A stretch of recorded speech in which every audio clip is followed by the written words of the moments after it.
Assalamualaikum warahmatullahi wabarakatuh. Halo sahabat kreatif, apa kabarnya nih? Alhamdulillah, kabar abang baik nih dah. Indah nanya sahabat kreatif Bang Kelvin, bukan nanya kabar abang. Ya, semoga kabar sahabat kreatif di rumah sehat terus ya dah. Jangan keluar rumah kalau ada hal yang gak penting.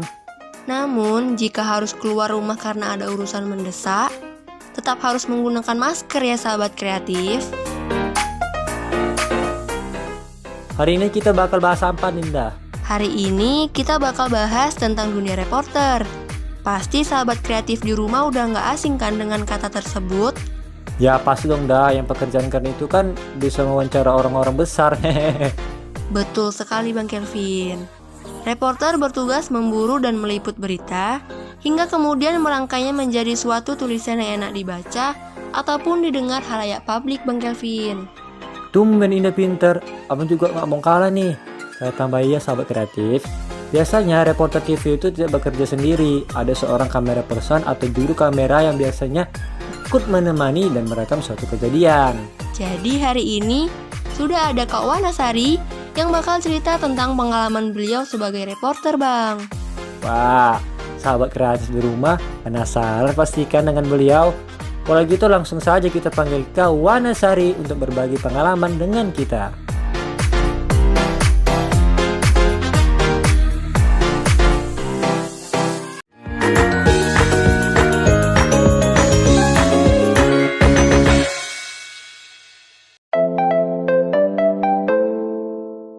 Assalamualaikum, halo sahabat kreatif. Perkenalkan, nama saya Sri Wanasari atau biasa dipanggil Wanasari. Saya adalah seorang reporter di TV One dan sudah mengabdi sebagai reporter selama sekitar 6 tahun. Apa kabar kalian semuanya? Kalau cerita awal mula meniti karir di jurnalistik, waktu itu masih kuliah di semester akhir 2007. Dan udah lama sih, sekarang sudah berjalan 12 tahun gitu.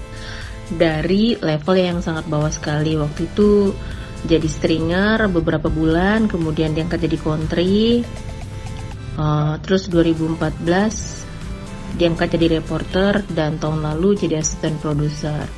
Jadi memang perjalanannya cukup panjang, tapi sebenarnya gini ya, saya termasuk reporter, wartawan yang tidak punya target untuk jenjang karir. Biasanya kan orang usia sekian tahun saya harus begini gitu. Saya termasuk orang yang nggak seperti itu sebenarnya. Nah ini sebenarnya kurang baik, jadi jangan dicontoh ya. Jadi kalau nanti kalian jadi reporter, mau jadi wartawan dimanapun itu, mau itu di online, di TV, di radio, dicetak atau dimanapun, kalian harus punya target, harus punya planning mau sampai di mana jenjang jurnalis itu kalian capai.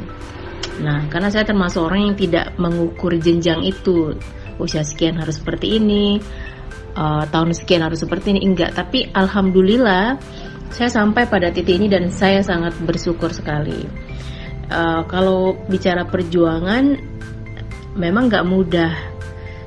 Tapi jurnalis itu harus struggle gitu, harus jadi orang yang struggle, harus kuat mental, dan harus senang komunikasi, harus senang ketemu orang baru, harus senang update hal-hal baru. Jadi jurnalis itu harus suka dengan hal-hal yang dinamis gitu. Jurnalis itu harus dijadikan passion supaya kita senang melakoninya. Karena kalau kita tidak suka melakoninya, kita tidak akan all out, kita tidak akan senang melakukan itu gitu. Contohnya aja begini, ada satu bencana, terus kita ditugasin di bencana itu. Nah, siapapun pasti nggak suka atau merasa takut atau merasa aduh beban sekali harus melakukan pekerjaan itu, apalagi situasi bencana gitu. Nah, itu satu keadaan yang menguji mental kalian gitu. Apakah kita senang menjalaninya atau justru kita ogah-ogahan gitu. Kalau kita ogah-ogahan, itu akan ngefek ke karya-karya kita. Nah, saya entah kenapa seneng ketika ditugasin kemana, ketemu orang-orang baru, terus berinteraksi dengan hal-hal baru, saya senang sekali gitu. Walaupun sebenarnya itu menantang, ya tapi kita sudah tahu lah protokol-protokol apa yang harus kita laksanakan. Nah, kalau ditanya siapa orang yang memotivasi untuk menjadi seorang reporter, motivasi pertama itu sebenarnya dari keluarga. Dari keluarga, support dari mereka itu paling utama, terutama orang tua. Karena ini tidak akan berjalan tanpa dukungan dari mereka. Nah, kalau kita mau sesuatu nih, saya mau jadi misalnya mau jadi arsitek nih, tapi orang tua tidak dukung.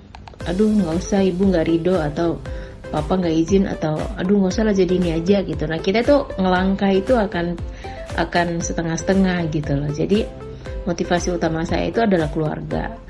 Mereka dukung, mereka support, jadi makanya bisa sampai sejauh ini. Nah, jadi kalau kalian juga mau jadi jurnalis, yang pertama harus dapat support dulu dari keluarga, restu dulu dari kedua orang tua. Kalau mereka sudah restu, kalian tinggal enak melangkahnya, tinggal lagi mendapat dukungan dari orang-orang sekitar, sahabat, ya kayak gitu. Orang-orang sekitar yang bisa memberikan hal-hal positif untuk memotivasi kalian. Itu sih.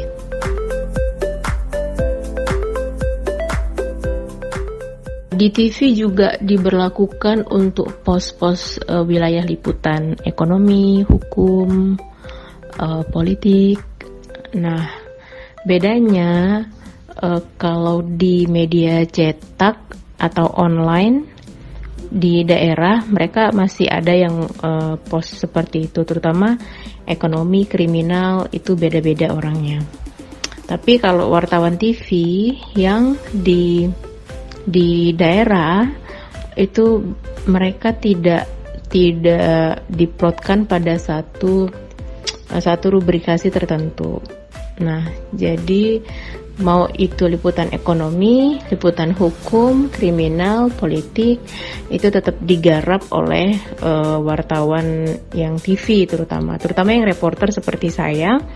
Mereka harus bisa mengcover semuanya, harus tahu tentang ekonomi walaupun sedikit, tentang hukum, tentang politik, jadi semuanya harus dipelajari. Tetapi kalau untuk reporter-reporter televisi yang di Jakarta, biasanya mereka khusus, ada yang biasa diplot di KPK misalnya. Nah, biasanya itu orangnya itu aja. Nah, kemudian ada yang diplot di DPR. Nah, itu juga timnya itu aja gitu. Jadi sudah ada spesifikasi tertentu. Termasuk juga ekonomi. Nah, ekonomi ini orangnya biasanya nggak banyak dan dia hanya butuh mungkin 2-3 orang aja. 3 orang juga itu udah banyak sebenarnya reporter untuk ekonomi.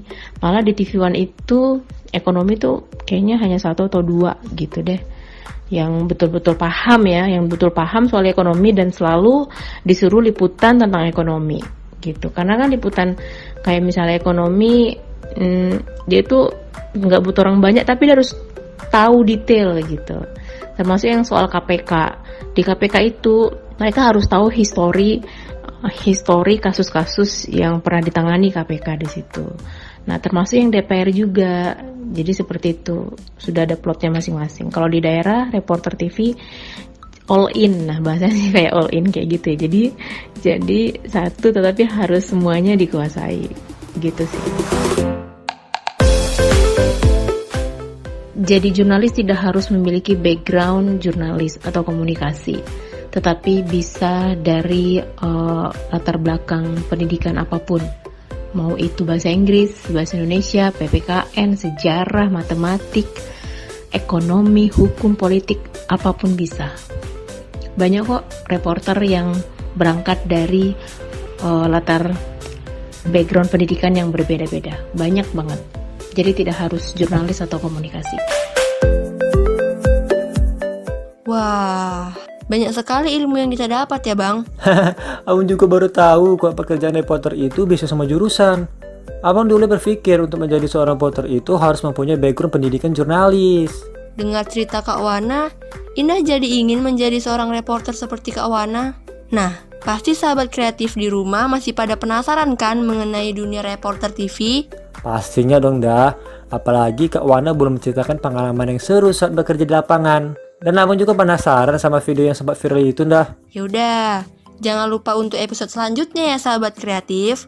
Karena kami masih bakal bahas mengenai keseruan menjadi seorang reporter bersama Kak Wanasari. Benar sekali. Yang masih penasaran dengan kelanjutannya, pantengin aja channel YouTube Selain TV UIN ya sahabat kreatif.